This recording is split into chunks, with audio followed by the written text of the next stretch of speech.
Epione pain management and regenerative centre. ఇక మీ నొప్పులు శాశ్వతం కావు.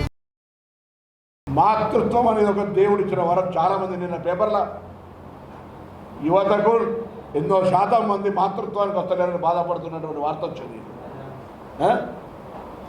అటువంటి మాతృత్వం సంబంధించి దేవుడిచ్చిన వరానికి సంబంధించినటువంటి తల్లి బిడ్డ జన్మ గురించి మాట్లాడినటువంటి మూర్ఖుడు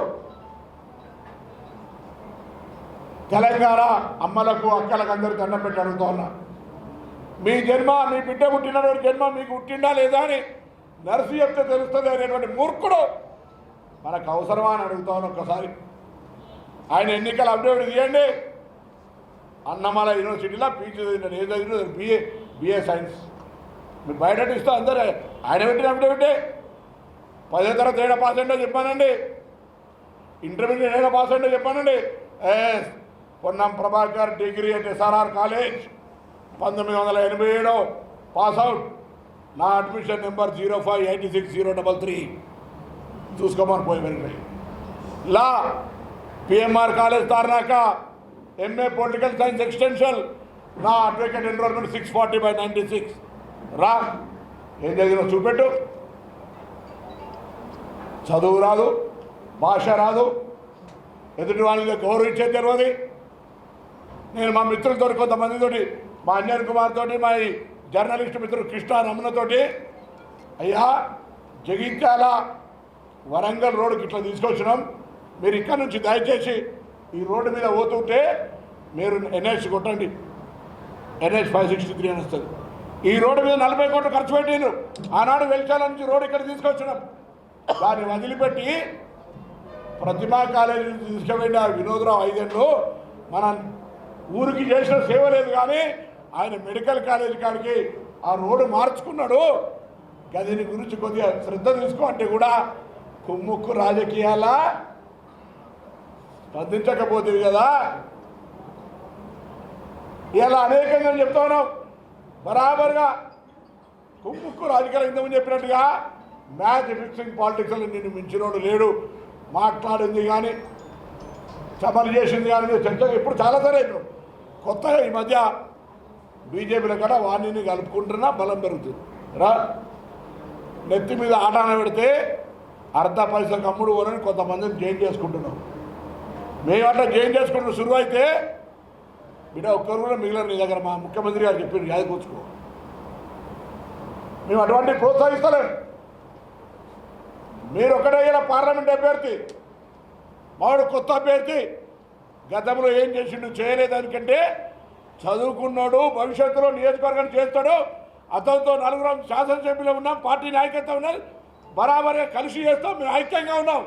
నీ పార్టీలో నేను కొన్ని పేర్లు చెప్పినా కదా. మీ ఇంటి రాజేందర్కే నీకు పడదు, నీ మురళీధర్ రావు నీ ఫోటోనే పెట్టావు, నీ గుజ్జల రామకృష్ణారెడ్డి ఎక్కన్నాడు, నీ సుగుణాకర్ రావు గారు, వీళ్ళంతా నేను 87లో చదువుకున్నాడు. టాప్ ఏబీవీపీ బీజేపీ లీడర్లు.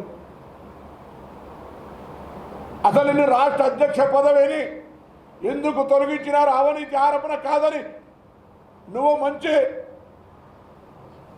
దాని పెద్ద సత్య హరిచంద్రుని నిరూపించుకునే ప్రయత్నం చేయి. అసలు అధ్యక్ష పదవి సడన్గా ఎందుకు తీసిరో నీకు తెలుసా? ఇలా నిన్న నేను ఉదాహరణగా మాట చెప్తా. ఆయన దగ్గర ఆర్థిక శక్తిని మొన్న తంగలపల్లి దగ్గర తాడి చెట్లు కాలిపోయినాయి. సిరిసిల్ల మీటింగ్ తర్వాత మేము అక్కడ తాడి చెట్లను చూడడానికి చూసిన తర్వాత తెల్లారి పార్లమెంట్ సభ్యుడు నేను గవర్నమెంట్ నేను ఏమైనా పైసలు ఇవ్వాలని వస్తాను. కానీ ప్రభుత్వం నుంచి అధికారం ఉండగా వాళ్ళకి ఏమైనా సాయం చేయడానికి కలెక్టర్కి చెప్పినా, ఎక్సైజ్ కమిషనర్కి చెప్పినా అంత నివేదిక. తెల్లారి మా మిత్రుడు పోయి ఎన్నికల కమిషన్ ఉందని తెలిసి కూడా 10,000 ఇచ్చొచ్చిండి. 50 మందికి ఎడికే వచ్చినాయి ఎనక దుర్తిలా. ఈ పైసలు బాగున్నాయి. గీతా కార్మికులకు ఒక్కొక్క గుడికి 5-5 లక్షలు ఇచ్చొచ్చిండు. బిడ్డ నేను గవర్నలోని నువ్వు టార్గెట్ చేసి 5-5 లక్షలు ఇచ్చేది అయిపోతుందా? అంటే మనిషి రాజకీయాలకు అంత దిగజారి కులాల పరంగా మేము కాంగ్రెస్ పార్టీ కులము, మతము, ప్రాంతము వ్యవస్థ లేదు. ఎలా అయితే ఈ నియోజకవర్గ అభివృద్ధి కావాలని ముందుకు పోతుంటే ఈ విధంగా నీచంగా దిగజారిపోతే మంచిది కాదని చెప్తాను. అందుకే దయచేసి 2 విషయాలు 3 విషయాలు. ఒకటేమో మా పార్టీ అభ్యర్థి పట్ల స్పష్టత. 2, 1200 కోట్లు కాదు నాయన, ఈ నియోజకవర్గంలో చేసిన ఒక 12 పనులు చెప్పు. నీ ఐపీఎల్ టీం మొత్తానికి ఒక్కడే లీడర్ కమ్ ప్లేయర్. మా ఐపీఎల్కు మొత్తం ఇండియా టీం ఉంది. మావాడు రాహుల్ గాంధీ లీడర్, మావాడు మానవతావాది, ఇవాడు నియంతృత్వవాది. 3వ అంశం, నరేంద్ర మోడీ గారు. నమస్తే అండి.